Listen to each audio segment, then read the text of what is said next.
मानव जीवन का परम धर्म क्या है?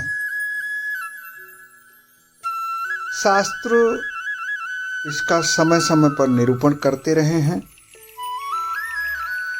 श्रीमद् भागवत में 6 प्रश्न किए शौनक आदि ऋषियों ने नैमिषारण्य में, और उन 6 प्रश्नों में यह एक मूल प्रश्न था कि आखिर मनुष्य के जीवन का परम उद्देश्य क्या है। उद्देश्य तो बहुत है, समय समय पर उद्देश्य बदलता रहता है, लेकिन अंतिम लक्ष्य क्या है?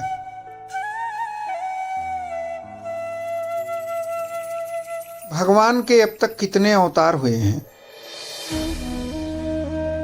और जब कई अवतार हुए हैं तो किस अवतार की शरण में जाए और किसको छोड़ दे।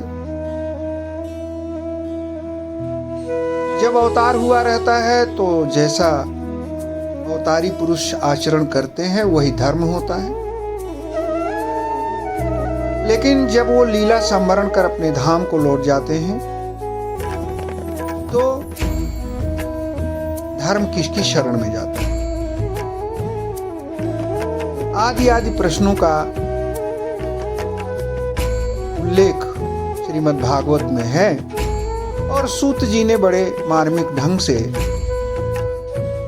इन प्रश्नों का उत्तर दिया है। सबसे पहले प्रश्न यह उठता है कि धर्म शास्त्रों का हमारे जीवन में महत्व क्या है, क्यों है? तो इसको समझने के लिए श्रीमद् भागवत में ही वर्णित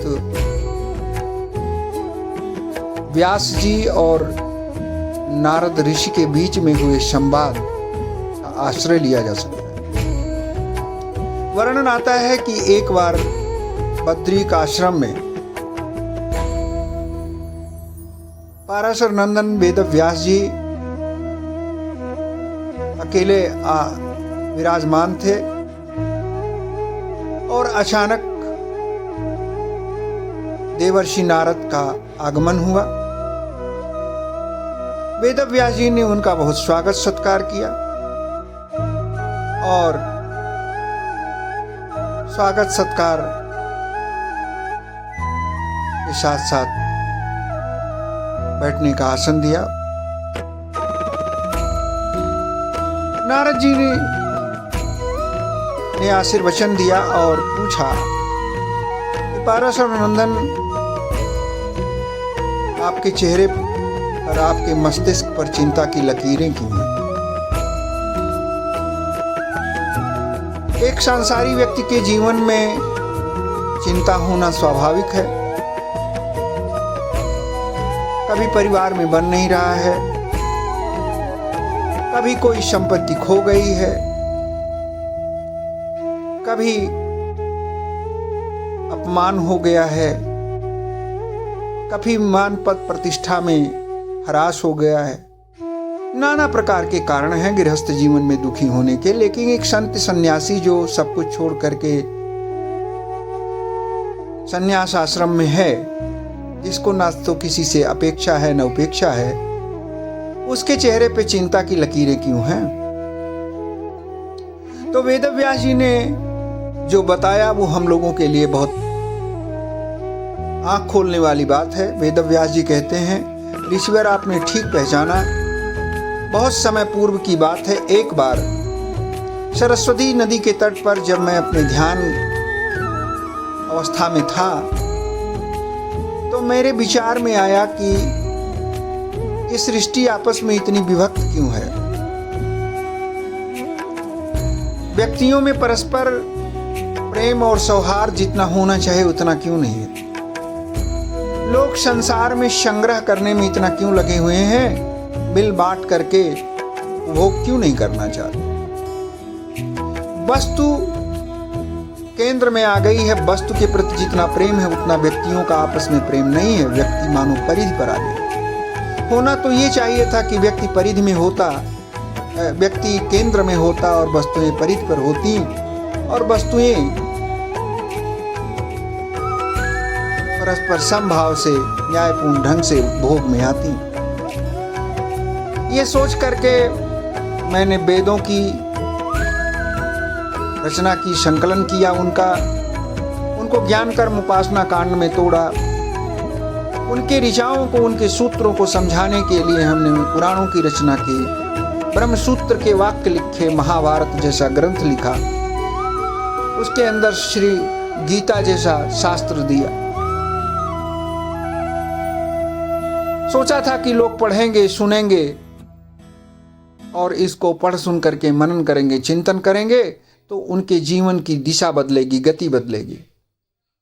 थोड़ा प्रभाव पड़ा भी, लेकिन उतना वह प्रभाव नहीं पड़ा जितना हमने सोचा था।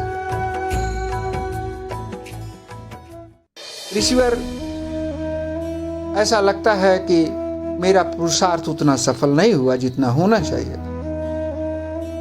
नारद जी मुस्कुराए और बोले, पाराशर नंदन, ऐसा होना ही था, क्योंकि जिन शास्त्रों की रचना आपने की है उसमें सिर्फ 2 ही सिद्धांतों का सहारा लिया है।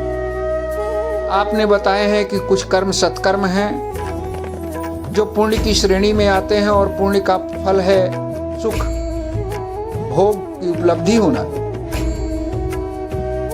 और कुछ कर्म दुष्कर्म की श्रेणी में आते हैं जिनका फल है दुख। तो एक तरफ आपने भोगों का, स्वर्ग आदि लोकों का लोभ दिया है, तो दूसरी तरफ दंड का और नरक का भय दिखाया है।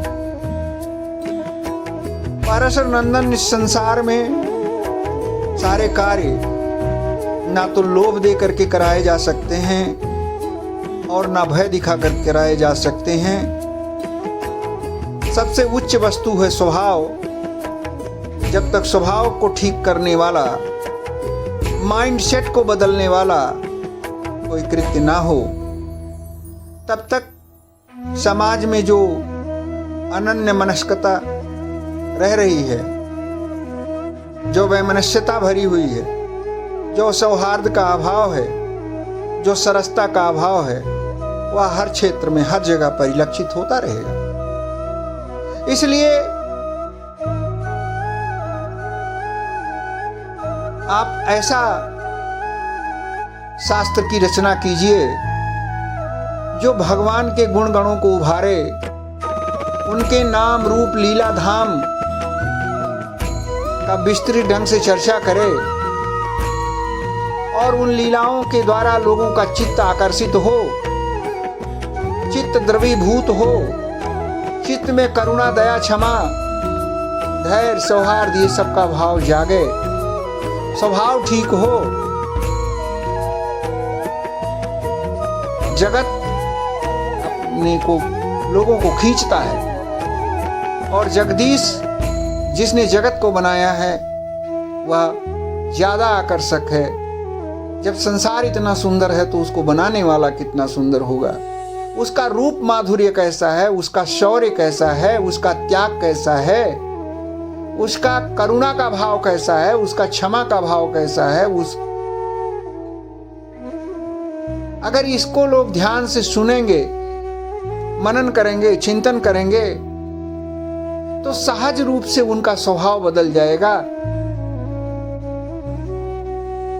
ऐसे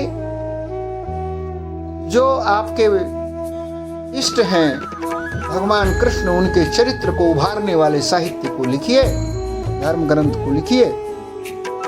और इसी से प्रेरित होकर के नारद जी ने के वचन के उपदेश के आधार पे महापुराण, पुराण तिलक श्रीमद् भागवत की रचना महर्षि वेद व्यास जी ने अंतिम ग्रंथ के लिए किया, अंतिम रूप से किया, जो कि सारे समस्त शास्त्रों के सार जो कहना चाहते हैं कि परम धाम, परम लक्ष्य, सुख और शांति को समाहित किए हुए आनंद घन भगवान हैं, उनकी शरण में ले जाता है। और वो हमारे लिए वरेण्य है, सुनने योग्य है, मनन करने योग्य है, धारण करने योग्य है।